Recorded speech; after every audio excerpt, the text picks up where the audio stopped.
think we're here today to try and inform as many veterans as we can. We're here with Dr. Bash. Welcome, Radio Land, TV Land, and YouTube viewers and listeners. This is Dr. Craig Bash. I've been doing veterans medical opinions for 30 years, and I have dozens and dozens of these radio shows which we're going to publish on this YouTube channel, and number 1 through whatever. So thank you for listening, and here we go. Hey, Jay, tell us about that. How'd that go? What, you had some expert witnesses or something? They had several folks come in. They had a lot of VA undersecretaries. I didn't know the VA had so many undersecretaries. They got a bunch of them. Then they had, of course, the veterans organizations. You know, those guys, they love coming in and testifying. They wear little hats and, you know, the little bowls on top of their heads and stuff, and they testify. It's basically, what I can really tell you the truth, it's a big dog and pony show. It's a big dog and pony show. What gets me, though, is when they have an issue in the congressional committees and the hearings in that area, if somebody is against an item, you can tell who's against it and who's for it. And the ones that are against it will try to delay because they know there's only a 2-year window they can work with. So once that 2 years is up, the new Congress comes in, they start from scratch. Yeah. That's why it takes 4 to 8 years to get something done. Mm-hmm. Does that make sense? Yeah. Mm-hmm. Yeah, I've had to sit into a lot of those hearings. I've watched those fellows with the hat and listen to their testimony. Oh, we had the same situation. We got a veterans coalition here, and same situation. You know, Congress comes in and we have chat. You know, all the veterans organizations come in and they have their issues, and then the other groups come in. So you've got 4 different organizations that all have 4 different issues. Nobody's on the same page, and that's the problem. If they would get on the same page, they'd get more done. Bill? Yes. You was going to tell us about this Coast Guard thing that you was going to inform us about. Can we get that on the air here? Yes, Dr. Bash found this. I didn't even know it existed. one of my patients' files, Bill. Wow. Well, it was December 14th, 2017. And the Coast Guard issued this technical directive. And it says that people who serve aboard Coast Guard cutters constructed prior to 1991 are to have their medical records documented to demonstrate that they were exposed to asbestos and lead. Now, the paragraph, the language suggested is that it says, and this is what they put in the Coast Guard members' medical record. This Coast Guard member has a history of a permanent duty assignment on a Coast Guard cutter that was constructed prior to 1991. These vessels are known to contain asbestos-containing material and lead dust from lead-based paint and/or lead ballast ingot.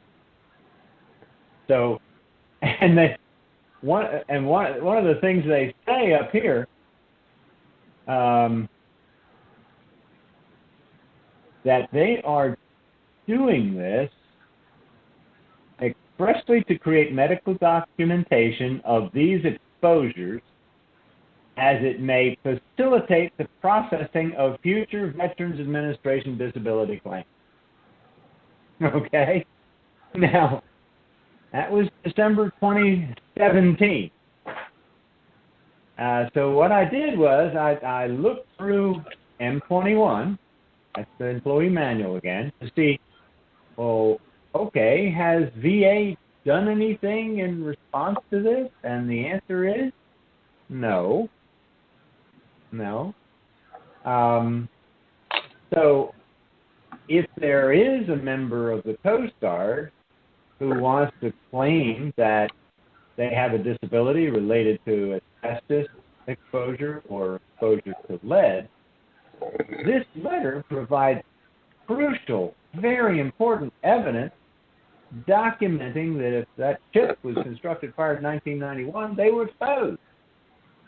So one element of service connection can be established by this, and it can shave months and months and months off multiple requests to the Coast Guard to try to confirm exposure.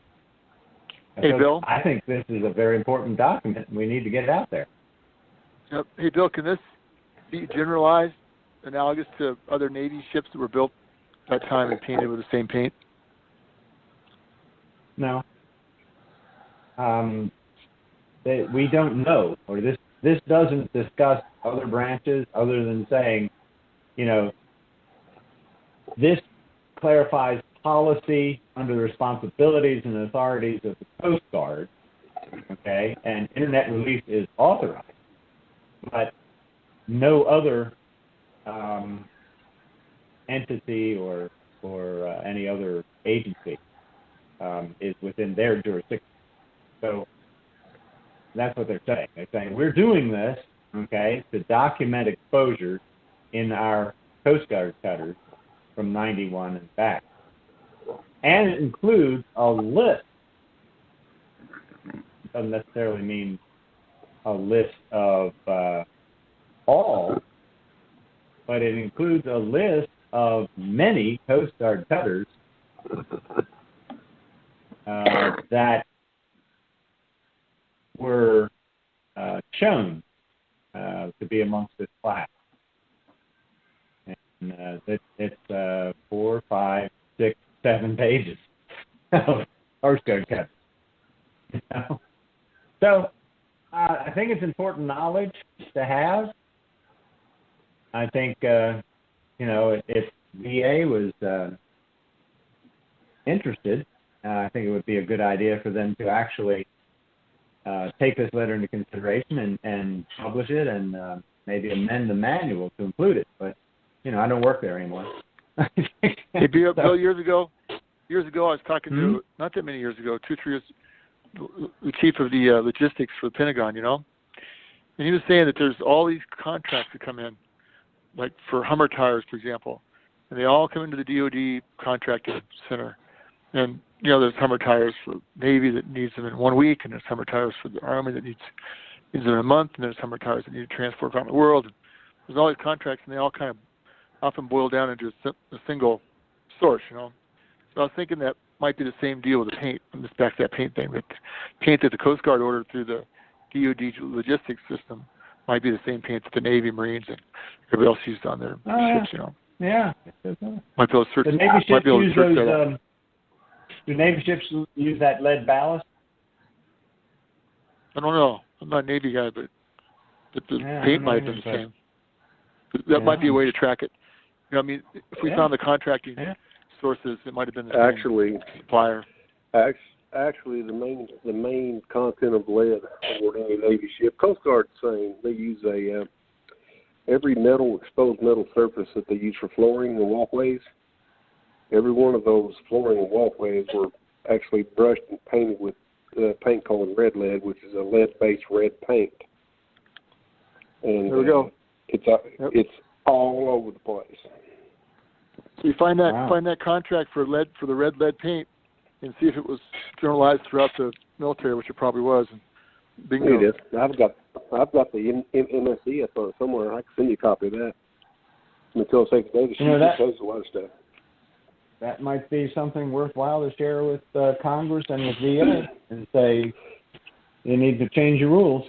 Let's make it a little easier and adjudicate these claims a little quicker, rather than in each and every case going back and researching, well, was this ship potentially? As far as lead is such a toxic thing too, It causes so much problem that, it's really unfair to the soldiers to be exposed and not be benefited. Right. Yeah. As far as asbestos exposure, where you talk about Coast Guard ships, they tried to stop production in the 80s on Navy ships that had asbestos. Unfortunately, I was one of the unlucky suckers that was forced to go to the asbestos rip-out school, and I got put in the asbestos program. And I think I've helped assisted. And, yeah, I removed tons and tons of asbestos from submarines and ships. And so your exposure would be fairly easy to prove then. Oh yeah, I filed a claim with the VA. I wanted the VA to give me, to continue the program, to give me X-rays every so many years, for the exposure. And of course, they misappropriated the claim. They conceded my asbestos, and I said, "But you don't have any asbestos or asbestos cancer, so we can't pay you a disability for it." I said, "I'm not asking for that. I'm just asking for treatment for X-rays."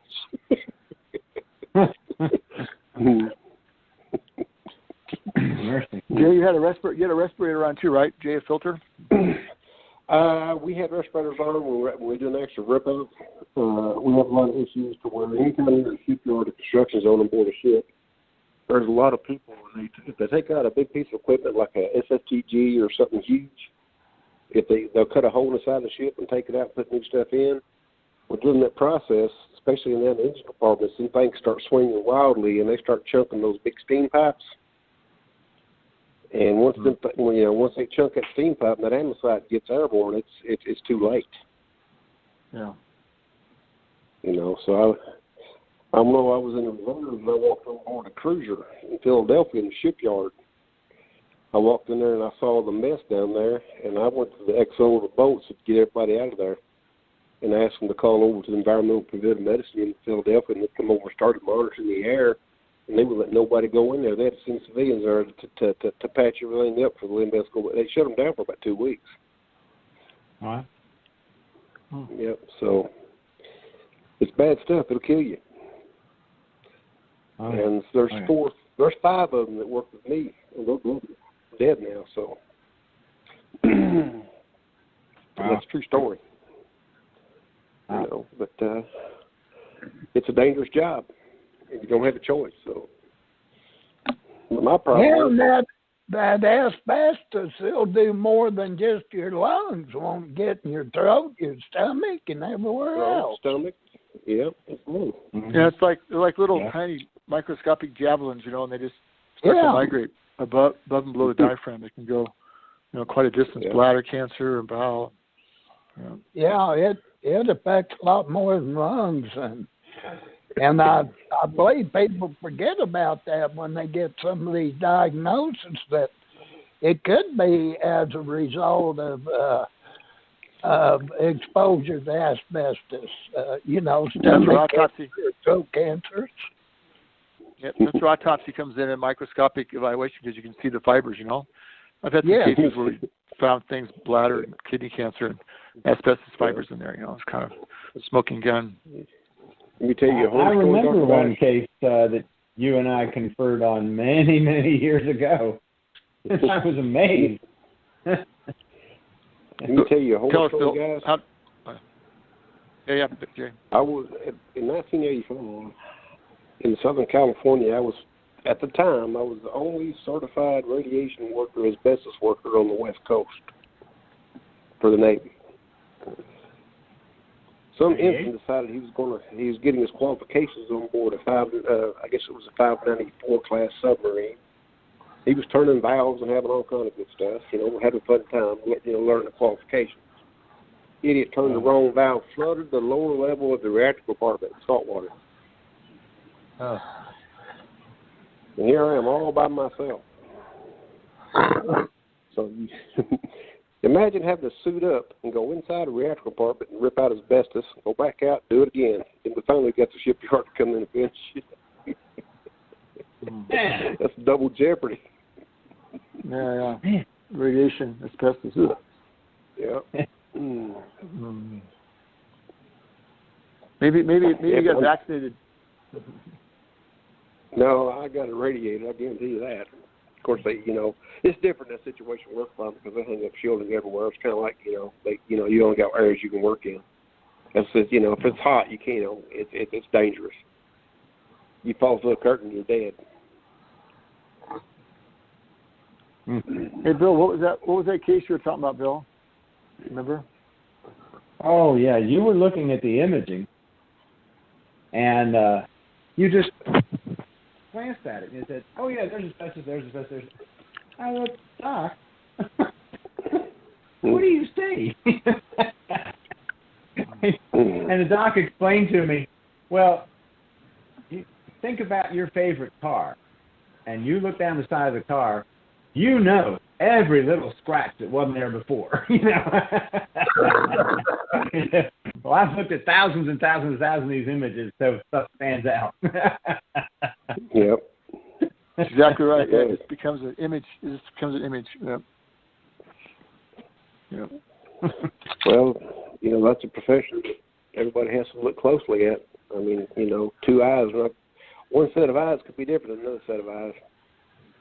So I was at NIH lecture last week, and they were doing some work on artificial intelligence to read X-rays, right? And they had awesome. two sets of chest X-rays that came from two different hospitals, and they were doing some testing on the program, and the program said absolutely 95% accuracy that this is pneumonia on this series of chest X-rays, like 50 of them, and then the other set didn't have as much pneumonia. And so they have this little thing that can tell where the computer is looking on the film. It's called a heat map. And so the computer on the films where the chest X-ray had pneumonia was looking at the marker in the right upper corner all the time.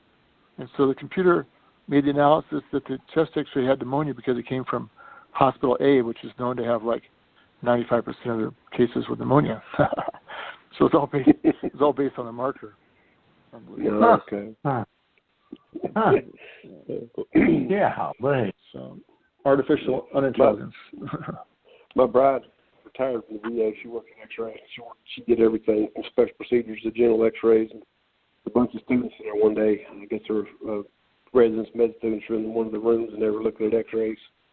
And they were scratching their heads on one issue. And she saw what they were doing. She walked over and she took the X-ray and flipped it over and put it back up there. They started looking at it the right way.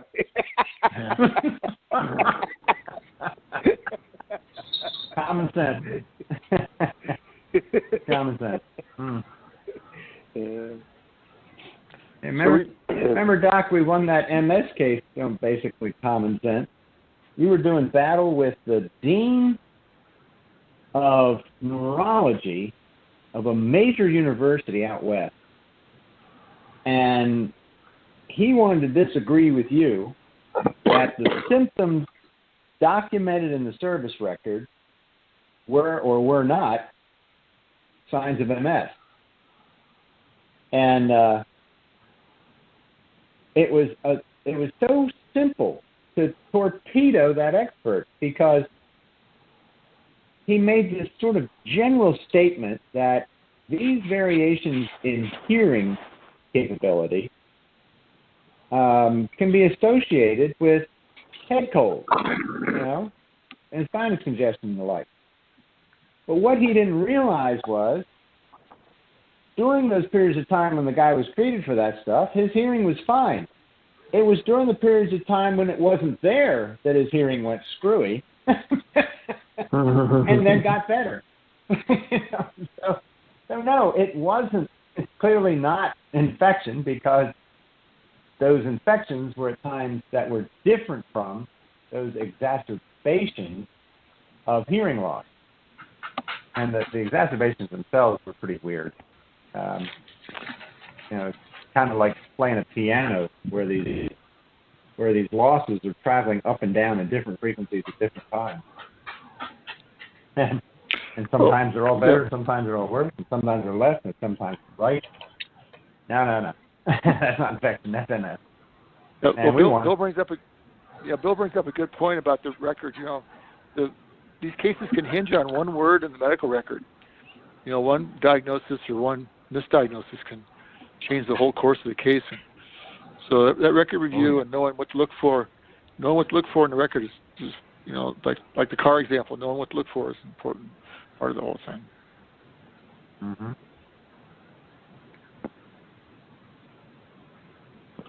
What happens whenever a rater disagrees with a CMP examiner?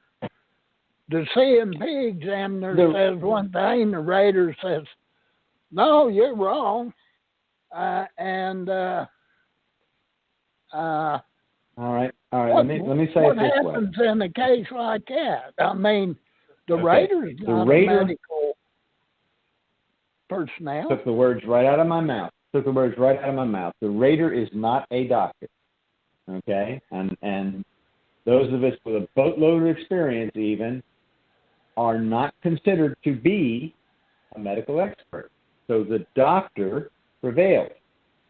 The rater is not permitted to enter a decision contrary to the doctor's opinion unless the rater can point to other evidence of equal or greater value.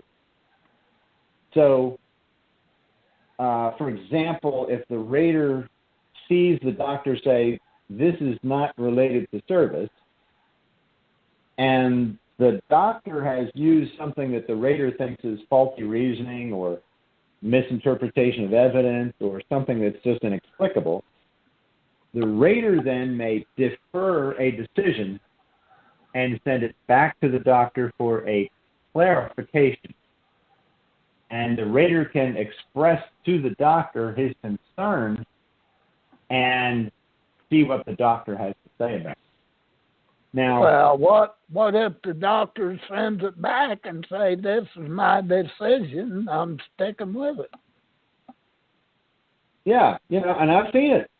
Doctor said, hey, I'm the doctor, you aren't. I'm right, you're wrong, go away. Yeah. So and it comes back and I still don't have the answer to my question. Okay? Okay. Hey, Bill, how do they weigh you want to describe how they weigh medical opinions, some of the parameters, and maybe a couple examples or something? Well, okay, yeah, and the manual gives some descriptions of that too. Some of the factors for consideration include the level of expertise and the experience of the expert authoring the opinion. That's a relevant consideration. Another one is the accuracy of their review of the evidence. If the doctor is pointing to something that is just positive on the case, well, that's pretty much a slam dunk. But if the doctor is missing some things that appear to be significant and relevant and doesn't address it, well, then that opinion isn't well supported.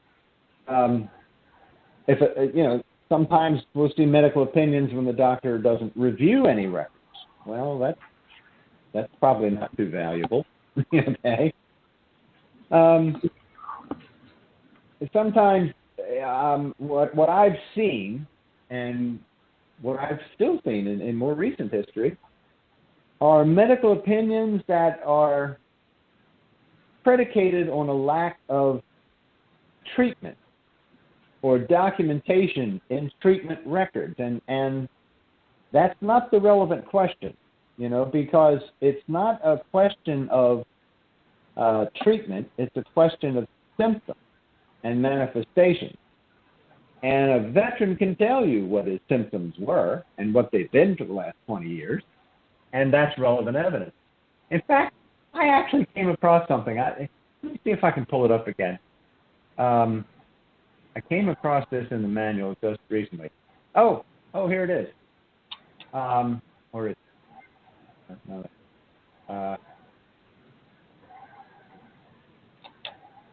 anyhow, in the manual, they now have a specific instruction that says the absence of treatment records not always establish the absence of a disability. Okay? So that's good news. Oh, here it is. I found it. All right. Now, what they've done, for whatever reason I don't understand, but they put this in a section that discusses the presumption of aggravation under combat conditions. Okay?